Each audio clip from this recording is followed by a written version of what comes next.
오늘 오후 청와대 앞.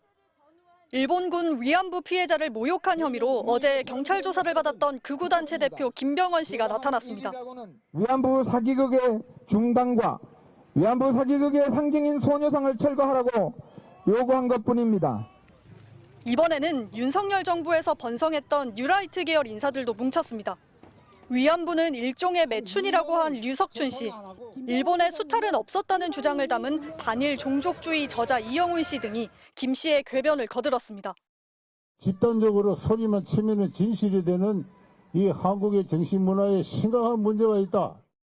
성노예가 아니라 포주와 계약을 맺고 임금을 받으면서 일본군에게 성서비스를 제공하는 성노동자였습니다.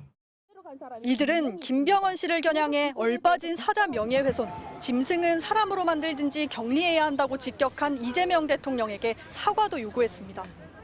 시민들은 연이은 망언에 분노했습니다. 부끄러움을 모르는 자들은 짐승과 같다. 왜 당신들은 일본 극우의 논리를 가져와서 말하는가? 친일파, 매국노라는 호통도 터져나왔습니다. 친일파들이 여기 왜 와가지고 설치고 있어? 친일파들은 일본을 가야지! 김 씨는 이에 앞서 주한 일본 대사관 앞 평화의 소녀상 옆에서도 또 맞불 집회를 열었습니다.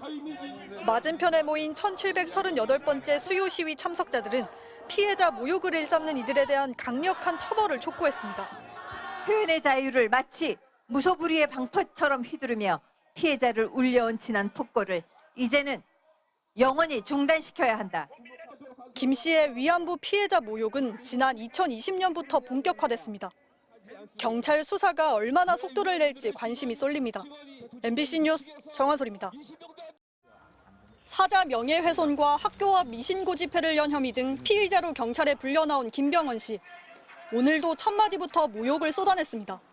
매일 수십 차례 성폭행 당하고 급기야 학살 당하기까지 한 그들, 그런 경우가 없어요. 이거는 역사적 사실이 아니고 거짓말입니다. 피해자는 없다는 망언을 반복하는 동안 할머니들에 대한 예의는 눈꽃만큼도 찾을 수 없었습니다. 성매매 여성이고 매춘부족 전부 다 부모가 등 떠밀었거나 본인이 원해서 갔거나 그냥 돈 벌러 간 거예요. 일본군은 오히려 두둔했습니다. 그럼 돈 냈어요. 아니, 그러니까 요금 냈잖아요. 정당하다고 보시는 아, 요금 냈으니까 정당한 거지. 평화의 소녀상 폄훼도 이어졌습니다. 무슨 평화예요? 성폭행 당하고, 그다음에 학살까지 당한 그런 그 아픈 것을 거기에 담았다. 그 거짓말이에요. 사기꾼들의 선전 도구예요. 김 씨는 조사 전 이재명 대통령에 대한 고소장을 접수하기도 했습니다. 짐승은 사람으로 만들든지 격리해야 한다. 대한 국민이라면, 사람이라면 이럴 수는 없다는 이 대통령 SNS 글이 자신을 모욕했단 겁니다. 본인이 그렇게 발언하는 거는 모욕이나 누구에 대한 모욕이죠? 위안부 피해자들에 대한 무슨 피해자야? 그러니까 일본군 위안부 피해자 자체가 존재하지 않아요. 18분간 이어진 궤변은 주장의 증거를 제시하라는 취재진 질문을 도망치듯 피하면서 마무리됐습니다. 없어요. 위안부 피해자 없어. 김 씨는 경찰 조사를 받는 오늘 소녀상이 설치된 학교 앞 집회를 또 신청하면서 모욕 행위를 이어나갈 뜻을 밝혔지만 경찰서를 찾은 김 씨 지지자는 류석춘 전 연세대 교수를 비롯해 4~5명에 불과했습니다. MBC 뉴스 정한솔입니다. 최근 서울 중고교 앞에서 잇따라 열린 집회입니다. 교정에 설치된 평화의 소녀상을 철거하라고 적힌 현수막을 펼쳐 들고 있습니다. 일본군 성범죄를 두둔하는 취지의 낯뜨거운 표현도 버젓이 적어놓았습니다. 경찰이 이 단체 대표 김병원 씨를 내일 피의자 신분으로 불러 조사합니다. 학교 앞에서 신고되지 않은 집회를 열고 미성년자인 학생들에게 정서적 학대를 가한 혐의입니다. 김 씨의 앞뒤 가리지 않는 모욕 주기 행보는 뿌리가 깊습니다. 전국을 돌며 보란듯 소녀상을 훼손했고 최근엔 소녀상이 있는 학교를 겨냥하고 있습니다. 위안부가 성매매 여성임을 말해야 하고 위안소에서 일어난 포르노와 같은 난잡한 이야기를 해야만 하는. 경찰은 지난달 초 김 씨를 입건하고 압수수색에 나서는 등 본격 수사에 착수했습니다. 경찰은 위안부 피해자들이 일본군에 강제 동원된 성노예 피해자였다며 김 씨가 허위 사실을 퍼뜨려 이들을 비방하고 명예를 훼손했다고 판단했습니다.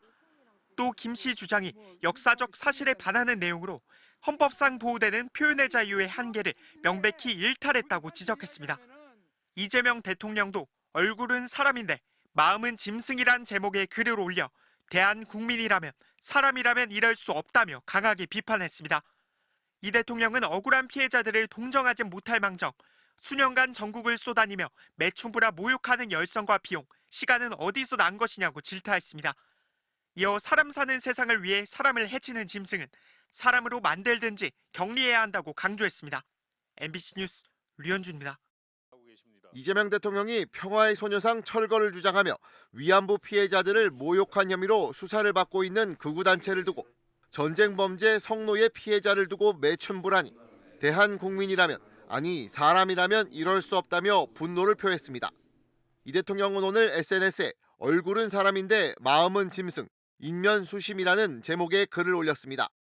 이 대통령은 위안부 모욕단체에 대한 수사기사를 공유하면서 억지로 전쟁터에 끌려가 죽임의 공포 속에서 매일 수십 차례 성폭행당하고 급기야 학살당하기까지 한 그들의 고통에 사람의 탈을 쓰고 어찌 그리 잔인할 수 있느냐고 반문했습니다.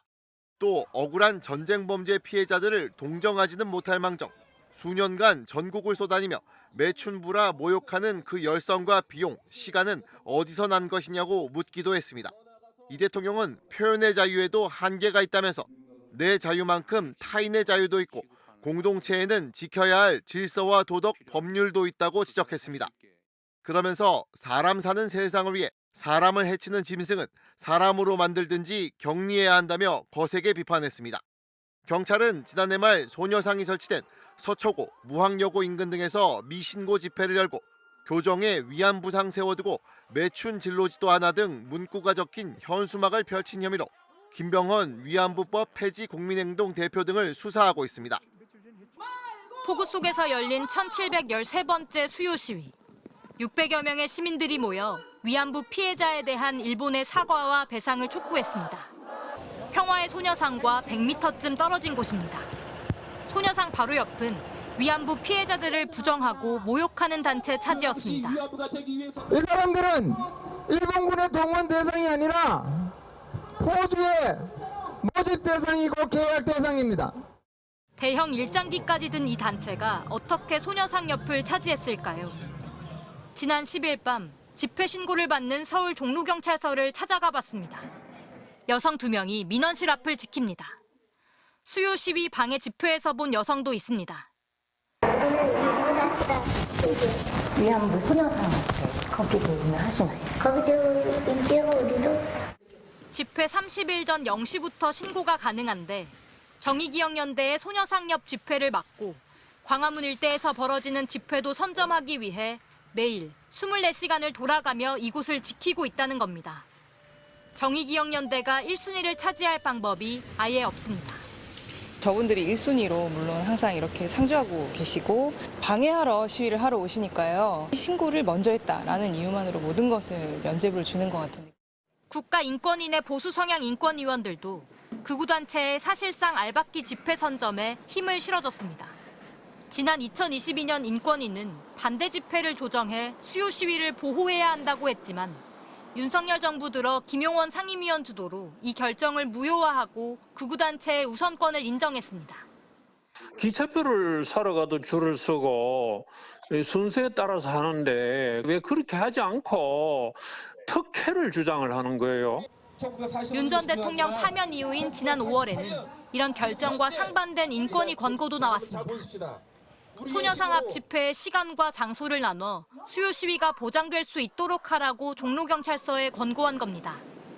하지만 경찰은 신고인의 정문 통과 시간이 기준인 접수 방식을 임의로 조정할 수는 없고 반대 집회 측이 집회 방해죄에 해당하는 행동을 할 경우 엄정 수사하겠다는 입장입니다. 이대로라면 모욕을 감내하는 건 피해자들의 몫이 될 수밖에 없습니다. MBC 뉴스 고재민입니다.